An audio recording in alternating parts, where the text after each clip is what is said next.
Hey, you guys, Stephanie Zima here, your Walk It Free mentor. And today we are going to talk about why money scarcity hijacks your nervous system and how to take your power back. So, if you're an online entrepreneur of any kind, you know that scarcity can really trigger you, right? And the question is, why do we even have so much scarcity? Where does that come from? And how does this all, how can we avoid it? Basically, that's basically what it is, right? And the reason for it is money equals safety in the modern world. So your nervous system, right? This is what's triggering the fight, flight, and freeze responses. Our nervous system gets activated when we have thoughts or when we have feelings of some sort. And when we think about money, it triggers a feeling that we are not safe. Not everybody has it, but the people that are dealing with money scarcity.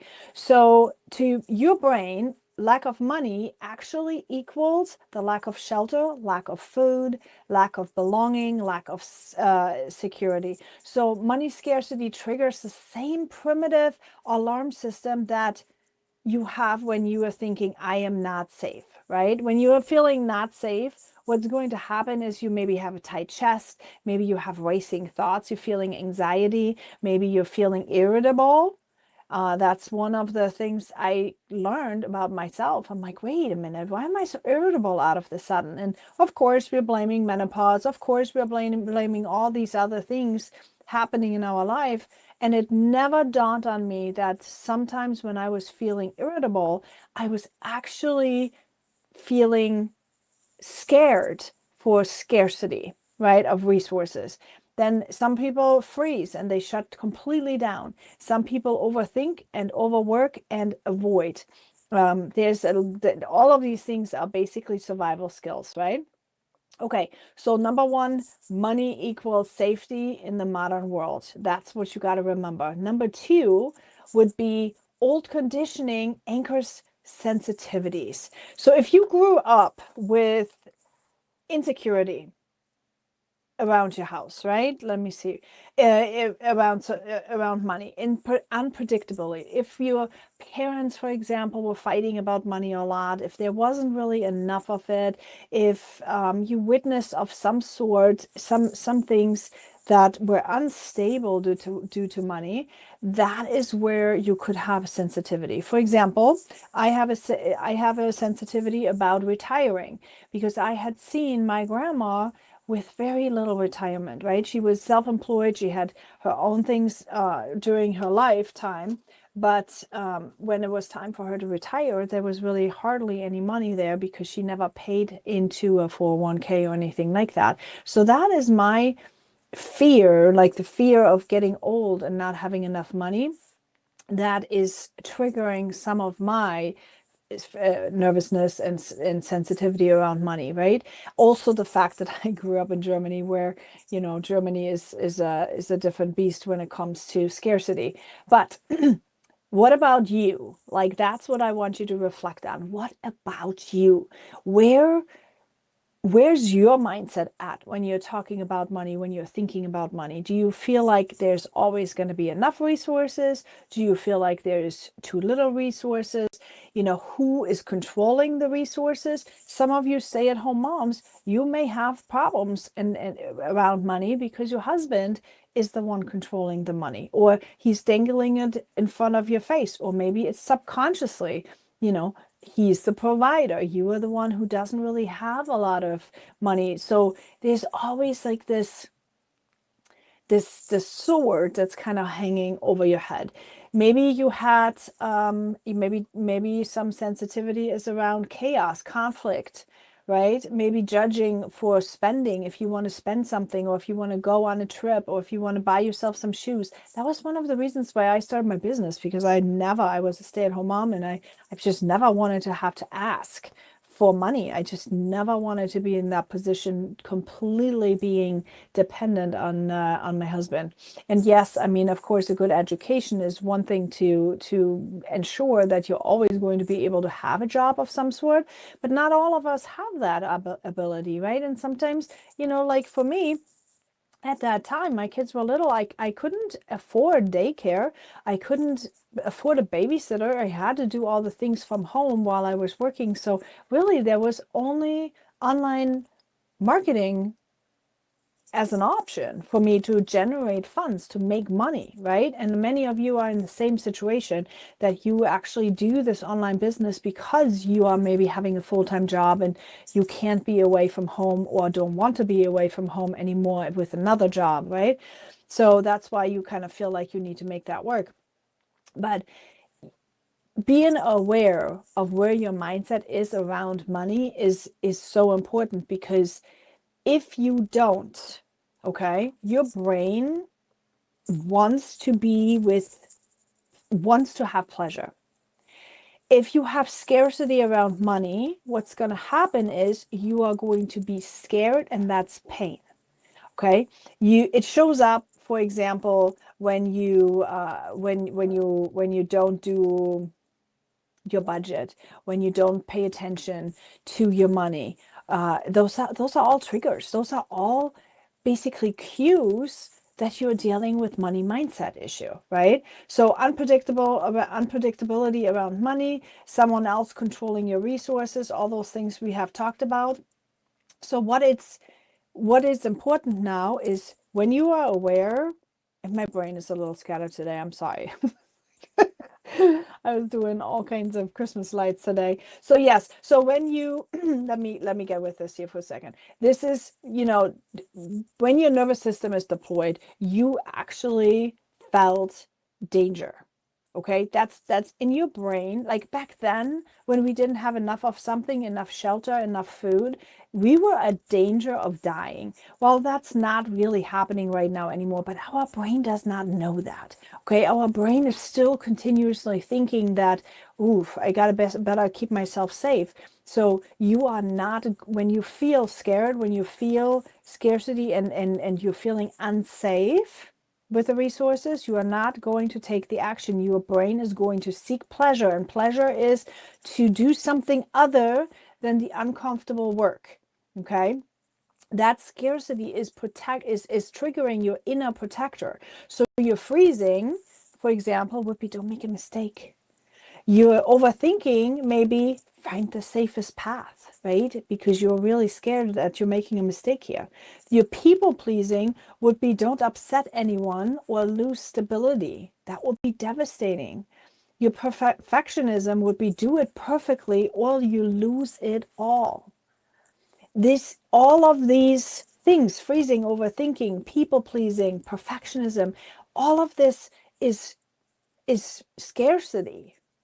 Okay, you have to understand these symptoms that you're dealing with that are preventing you from taking and getting the results that you want is because your inner protector is out there. Okay, maybe even your identity gets pulled into this. So some high achieving women in business tie their identity or their money identity with worth. Like if you have money, you're worth something. You are successful if you have enough money. You're stable if you have enough money. You are free when you have enough money. Maybe it says you are even a good mother or a provider if you have enough money.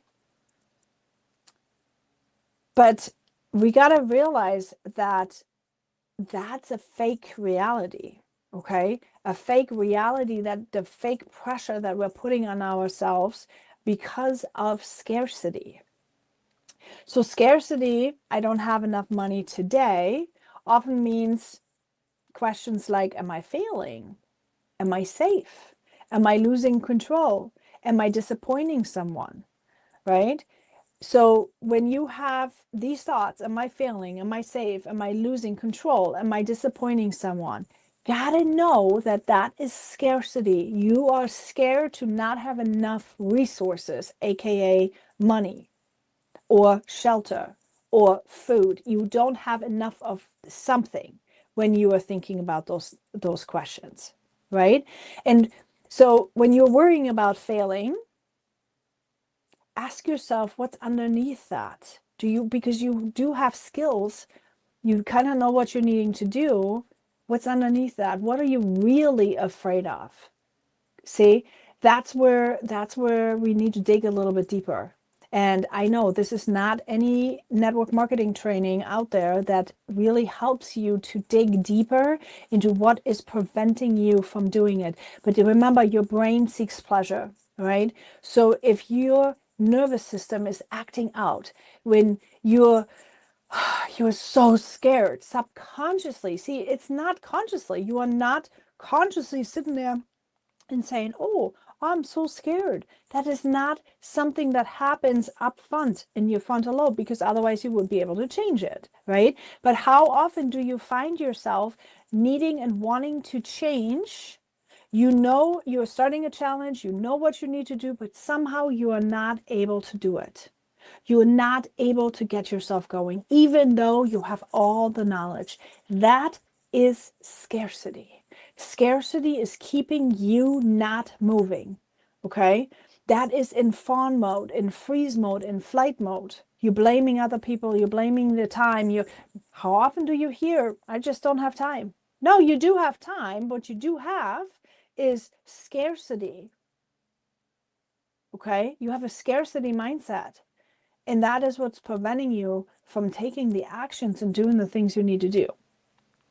Loss of control equals survival alarm. Okay, remember that. Some of us, when we deal with this, we scarcity. So scarcity creates uncertainty, first of all. And what happens when we're uncertain? We get really worried, right? Unpredictability is being created when scarcity exists. Unpredictability, lack of clarity. Remember those times when you go into like super big brain fog, right? When you kind of have an idea, you want to jump in, you're doing the things, but somehow then out of the sudden you're starting with a brain fog and it feels like, what was I going to do? That's because your scarcity mindset overrules all your active thoughts, and you are immediately hopping into this lack of clarity. Now, if you have strategy, that's the moment like where you can pull yourself out of that imposter, like out of that scarcity mindset, out of that fear that you have subconsciously going on, right? You can then take steps, and that's how you get yourself through this, back from uncertainty into certainty. And when you are in certainty, your nervous system calms down again and you start relaxing and you start taking action, right? Hey, remember, your brain is always avoiding pain. So if you're feeling scared, chances are your brain is going to offer you a bunch of different things. I don't have time to do that. I got to do something else right now. How about this? How about that? You know, you fill in the blank. I mean, you can do this. Your brain wants to seek pleasure. What can you do instead, right? Maybe you're working on content because you're really liking to do content instead of reaching out to people and asking them, to take a look at your product. Maybe you don't track your numbers because that feels scary, right? Your brain also wants to conserve energy. So avoid pain, seek pleasure, and conserve energy. So when you get tired, I always feel like I need to take a nap, which is so weird. Every single time I want to reach out to people, I feel like so exhausted and I need to take a nap. I don't take a nap, right? I know now how to push through this, but I also know why my body offers me a nap is because I'm really just scared. And so your brain just says, oh, you're so tired, just do it tomorrow. You can do it tomorrow. And I happen to call my own BS by now, and I say, yeah, okay, that's not going to happen. So let's just get it done, and then we can take a nap if we still feel tired afterwards. Okay, so when you think you are procrastinating, you're numbing, you're doing busy work, you're avoiding checking accounts, sending the sales messages, or staying in indecision, those are patterns, you guys. Those are patterns. That is not your personality. That is not who you are. This is just a learned pattern to avoid the uncomfortable. Your nervous system is acting faster than your logic is, okay? So your body responds in 0.2 seconds. Think about it. The conscious mind catches up in 6 seconds. So your body literally reacts before you even know why. And that is why you need to figure out your patterns. You need to know what is your go-to reaction. Who are you as a person? What's your self-identity? Like, what is it that you're doing on a regular basis that is happening when you feel scared, right? Or when you have scarcity around, like when you don't feel safe, right? When you don't feel safe. That's really what it is. When you don't feel safe. When you don't feel safe, you don't do anything. And if you're afraid that people are going to come at you, you're not going to feel safe. And if you're feeling that somebody's going to judge you and cast you out or doesn't want you to want to talk to you anymore, you're going to feel unsafe. So how can we fix this? You're going to have to be very much aware of what it is that you're dealing with. Then you seek clarity and connection of who am I? What do I want to achieve? What is the logic side of it? And then you take micro actions, small, tiny steps. Focus though with clear actions to show your brain that it's safe. Okay, you gotta create the safety again. You know, if you want to progress, you've gotta get pleasure out of taking those small little steps that will then teach your brain that it's safe to continue. It is safe. You did it and you didn't die. You did it and you did not die. That is what you need to get to. Okay. So either you can do that by yourself or you can hop into the Freedom Mentorship. Either way is up to you. Let me know in the comments if you have any questions. I would love to know your mindset struggles so I can add it to the list of trainings that I do. Comment. Let me know in the comments or send me a DM. Let me know what you want me to talk about. Let me know what you want me to train about. And if you want replays of all the trainings that I've been doing, just comment mentorship. No, mindset. Sorry, comment mindset and it'll be right there. I'll send it over. Okay. All right. I'll talk to you all later. Bye.